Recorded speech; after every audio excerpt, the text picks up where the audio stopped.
Praise the Lord. ஆண்டவராகிய இயேசு கிறிஸ்து நாமத்திலே வாழ்த்துகிறேன்.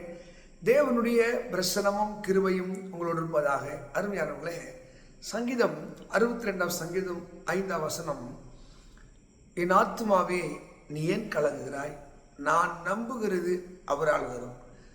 நான் நம்புகிறது அவரால் வரும். இன்னைக்கு அநேகரை நம்புகிறார்கள். அறிவுள்ளவர்களை, பணம் உள்ளவர்களை, அதிகாரத்தில் உள்ளவர்களை. நீதிபதி சொல்லுகிறது, ஆளுகை செய்கிறவருடைய முகதரிசனத்தின் ஆடுகிற அநேகர் அவனுடைய நியாயம் கர்த்தரால் வரும். பைபிள் இப்படி சொன்னாலும் இவரோடு ஒட்டி கொண்டா, அவரோடு ஒட்டி கொண்டா, இவரை பின்பற்றி வந்தா நம்ம கஷ்டம் தீரும். ஒரு சில ஊழியக்காரர்கள் தெரியும், பணக்காரங்க, அரசியல்வாதிங்க, அவங்களுக்கு கூட்டு வந்து அவங்களுக்கு ஒரு மாலை போட்டு சால்வை போட்டு அவங்க பின்னாடி காக்கா பிடிச்சி எதனா கிடைக்கும், அவங்க உதவி கிடைக்கும். ஆனால் இந்த மனுஷன் எப்படி சொல்றாரு? நான் நம்புகிறது அவரால் வரும். என் நம்பிக்கை இந்த மனுஷன் மேல இல்லை. அதான் 112 சங்கீதத்தில் எழுதுறார் 8-9 வசனிக்கும், மனுஷனை நம்புவது இருக்கு அவன் ஏமாத்துறான், நாசில சுவாசம் மனுஷனை நம்பாதே. இன்னைக்கு அநேகரை நம்பி நாசமாய் போகிறார்கள், வீணாகிறார்கள், வெறுத்து போகிறார்கள். ஐயோ என் வாழ்க்கை இப்படி புலம்புகிறார்கள். இப்படி ஒரு ஏசாயா என்ற ஒரு தேவ மனுஷன் உசியா ராஜாவை நம்பி கொண்டிருந்தான். அவங்க 2 பேரும் நண்பர்கள், சிநேகிதர்கள். இவன் தீர்க்கதரிசி, அவன் அரசன். திடீர்னு உசியா ராஜா மரித்த போது அவன் உடைந்து போகிறான், சோர்ந்து போகிறான்.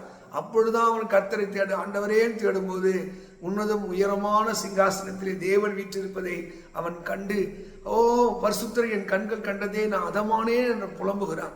அருமையானவர்களே, உங்க நம்பிக்கை அதிகாரி மேல் இருக்குதா, அதிகாரத்தின் மேல் இருக்கிறதா, ஆஸ்தி மேல் இருக்கிறதா, இல்லை உங்களை படைத்த இறைவி மேல் இருக்கிறதா?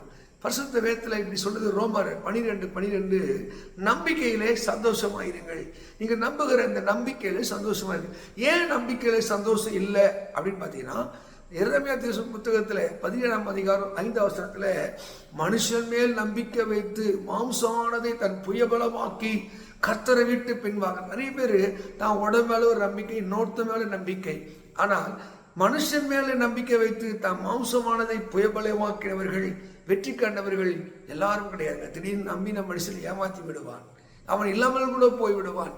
ஆனால் 7வது சொல்லுகிறது, கர்த்தர் மேல் நம்பிக்கை வைத்து கர்த்தரையே தன் நம்பிக்கையாய் கொண்ட மனுஷனை அவன் பாக்கியவாக மாற்றுகிறார்.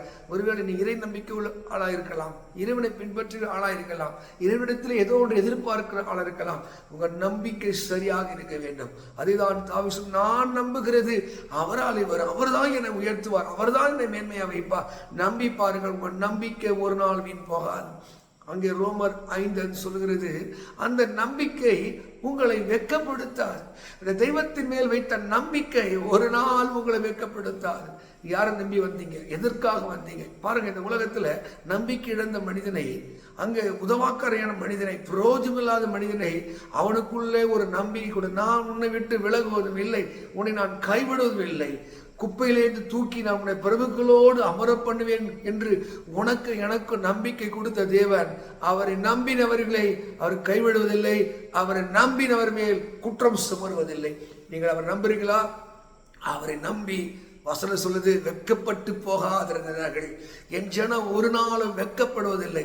நீங்க அவர் நம்புறதுனால உங்களை ஒரு நாளும் வெட்கத்துக்கு விடுவதில்லை. பாருங்க, சாத்ராக், மேஷக், ஆபேத்நேகோ என்ற பாபிலோன் நாட்டில் இருந்தவர் பிரதானிகள், இறைவன் மேல் நம்பிக்கை உள்ளவர்கள். அங்கே ஒரு ஆர்டர் வருது, இந்த சிலையை வணங்க வேண்டும், 1 மாதம் வணங்க வேண்டும் சொல்லும் போது, அவன் கடலை நான் வணங்க மாட்டேன் அப்படின்னு சொல்லும் போது, அரசன் அவங்களை தூக்கி கொண்டு போய் நெருப்பிலே போடுகிறான். நெருப்பில் போடும்போது அந்த நம்பிக்கை பாருங்க, நெருப்பு பற்றவில்லை, நெருப்பிலே அந்த தேவன் உலாவினதாக பரிசுத்த வேசுவார்கள். நெருப்பு என்ற வியாதி, நெருப்பு என்ற கடன், நெருப்பு என்ற சத்துரு போராட்டத்தில் வாழ்றீங்களா? உங்களை அணுகாது. ஏன் தெரியுமா? நீங்கள் நம்புகிறவர் இன்னார் என்று, நீங்கள் விசுவாசிக்கிற என்னார் என்று நீங்கள் அறிந்திருக்கிறபடினாலே எந்த சேதாரமும் தீங்கு உங்களை தொடுவதில்லை. மக்களே, உங்க நம்பிக்கை இறைவன் சரியா இருக்கும் என்றால் நீங்கள் எதிர்பார்க்கிற முடிவை தருவதற்கு அவர் உங்கள் மேல் அவர் மனதுருக்கம் உள்ளவராயிருக்கிறார் என்பதை மறந்து விடாதீர்கள். எதை நம்புகிறீர்கள்? எதை விசுவாசிக்கிறீர்கள்? நீங்கள் வழிபடுகிற, நீங்கள் ஆராதிக்கிற தேவன் அவர் சர்வ வல்லமை, நோயிலிருந்து, வறுமையிலிருந்து, வியாதியிலிருந்து அவர் விடுதலை செய்வார். நம்பினால் உங்கள் நம்பிக்கை ஒரு நாள் வெட்கப்படாது. அதுதான் நான் நம்புகிறது, சங்கீதம் 62:5, நான் நம்புகிறது அவராலே வரும். இன்றைக்கு நம்பி பாருங்கள், தெய்வத்தை விசுவாசித்து பாருங்கள். எல்லா வியாதி, மரணம், சாபம், கட்டிலே விடுவித்து உங்கள் நம்பிக்கை சந்தோஷமாய் மாறும். கர்த்தரை நம்புங்கள். உங்கள் வாழ்க்கையில் வெக்கமோ தூக்கமோ உங்களை பலவீனப்படுத்த முடியாதபடி, உங்கள் நம்பிக்கை வீண் போகாதபடி கர்த்தர் ஆசீர்வதிப்பார். God bless you.